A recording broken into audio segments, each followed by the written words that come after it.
નમસ્કાર. દિવસભરના તાજા સમાચારોમાં તમારું સ્વાગત છે. તમારી સાથે હું છું પિનલગીરી ગોસ્વામી. સમાચારો વિસ્તારથી જાણીએ એ પહેલા મહત્વના સમાચારો ઉપર એક નજર. મિત્રો, વડોદરાથી સૌથી મોટા સમાચાર સામે આવ્યા છે.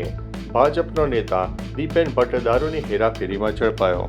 વડોદરા તાલુકાના પોલીસે ભાજપના નેતા દીપેન ભટ્ટને 12.34 લાખ રૂપિયાના વિદેશી દારૂ સાથે ઝડપી પાડ્યો છે. ભાયલી ફાટક પાસે વિદેશી દારૂ ભરેલી કારમાંથી આ દારૂ ભરી આવ્યો છે. દીપેન ભટ્ટ સહિત 3 આરોપીઓની ધરપકડ કરવામાં આવી છે, જ્યારે અન્ય 2 વાહન માલિકોને વોન્ટેડ જારી કરવામાં આવ્યા છે.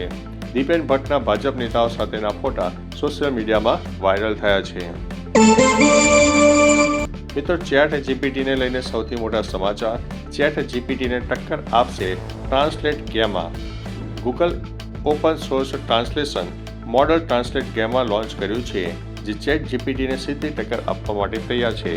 આ મોડલ ફોટો અને ડોક્યુમેન્ટમાં રહેલા શબ્દોને પણ ઓળખીને ટ્રાન્સલેટ કરી શકે છે. 55 ભાષાઓનો સપોર્ટ આપે છે અને ડેવલપર્સ માટે પૂર્ણ કસ્ટમાઇઝેશનની સુવિધા પણ આપે છે. ગેમા ફેમિલી પર આધારિત આ લાઈવ વેટેડ મોડલ ઓફલાઈન અને ઓન ડિવાઇસ ઉપયોગ માટે ખાસ બનાવવામાં આવ્યું છે. મિત્રો, હની સિંહને લઈને સૌથી મોટા સમાચાર. હની સિંહે શું જાહેરમાં માફી માંગી? પ્રખ્યાત ગાયક હની સિંહે કોન્સર્ટ દરમિયાન ઠંડી કરેલી એક નકામી ટિપ્પણી બદલ જાહેરમાં માફી માંગણી છે. વિવાદ વધતા તેમણે એક વિડીયો જારી કરીને કહ્યું છે કે વાયરલ વિડીયો ખોટી રીતે એડિટ કરવામાં આવ્યો છે. તેઓ માત્ર જેને એક સંદેશ આપી રહ્યા છે. તેમણે સ્પષ્ટતા કરી છે કે તેમનો ઈરાદો કોઈની લાગણી દુભાવવાનો નથી. જો તેમની ભાષાથી કોઈને દુઃખ થયું હોય તો તેઓ દિલગીરી વ્યક્ત કરે છે. મિત્રો, અરવલ્લીથી સૌથી મોટા સમાચાર સામે આવ્યા છે. અરવલ્લી પર્વતમાળાની રોચક ગાથા. અરવલ્લી પર્વતમાળાઓ વિશ્વની સૌથી જૂની પર્વતમાળાઓમાંની એક છે, જેને હિન્દુ કુશની જેમ પદયાત્રા અને પારિજાત પર્વતો તરીકે ઓળખવામાં આવે છે. પૌરાણિક કથાઓ અનુસાર ભગવાન શ્રી કૃષ્ણએ અહીં વૈકુંઠ શહેરની સ્થાપના કરી હોવાનું માનવામાં આવે છે. મહાભારત કાળ દરમિયાન પાંડવોએ અહીં આશ્રય લીધો હતો. રાક્ષસ ગુરુ શુક્રાચાર્ય પણ અહીં રહેતા હતા. આ પર્વતમાળા રાજસ્થાન, હરિયાણા, દિલ્હી અને ગુજરાતમાં ફેલાયેલી છે. મિત્રો, પૃથ્વી ઉપર જીવંત પ્રાણીઓ કરતાં કીડીઓ વધુ.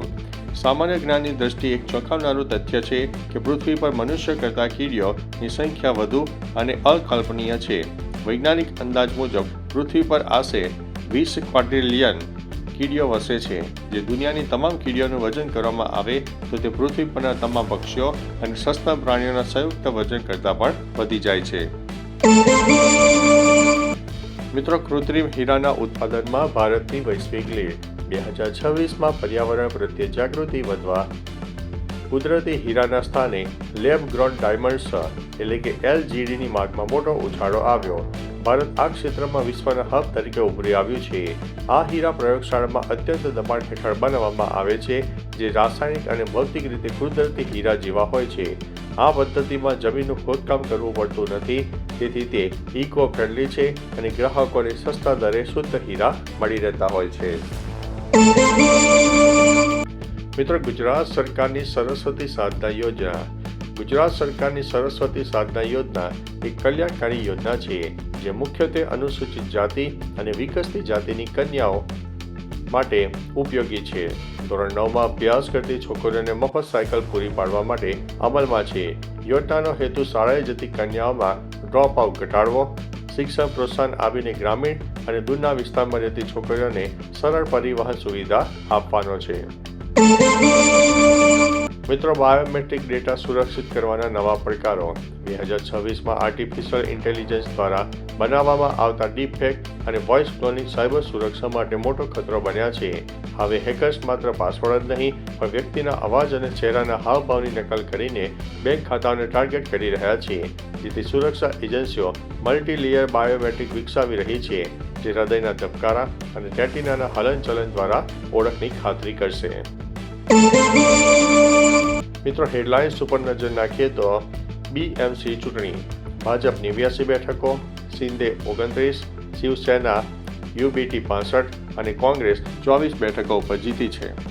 ઈરાનમાં ફસાયેલા ભારતીયો ઘરે પરત ફર્યા. બજેટના દિવસે 1 ફેબ્રુઆરીએ શેર બજાર ટ્રેડિંગ માટે ખુલ્લા રહેશે. ઈરાનમાં અત્યાર સુધીમાં લગભગ 3090 વિદ્યાર્થીઓ માર્યા ગયા છે તેવું કાર્યકરોએ જણાવ્યું છે.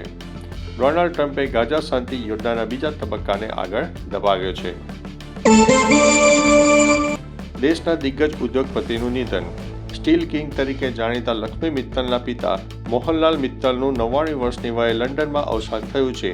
પીએમ મોદીએ ટ્વીટ કરીને શોક વ્યક્ત કરતા જણાવ્યું છે કે મિત્તલે સમાજની પ્રગતિ અને પરોપકારી કાર્યો કર્યા હતા.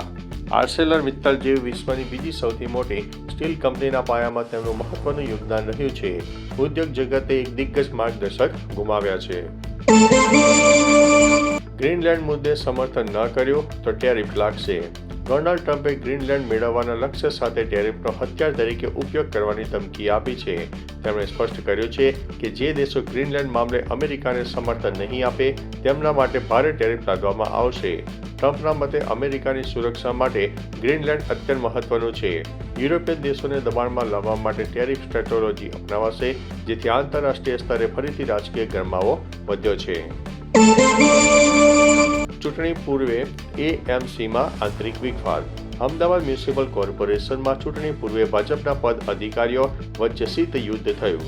મેયરના વિશેષ બજેટના ખર્ચની વિગતોમાં આરટીઆઈ દ્વારા આંકડાકીય વિસંગતતા બહાર આવતા ખળભળાટ મચ્યો છે. એકબીજાની પોલ ખોલવા માટે નેતાઓ આરટીઆઈનો શસ્ત્ર તરીકે ઉપયોગ કરી રહ્યા છે.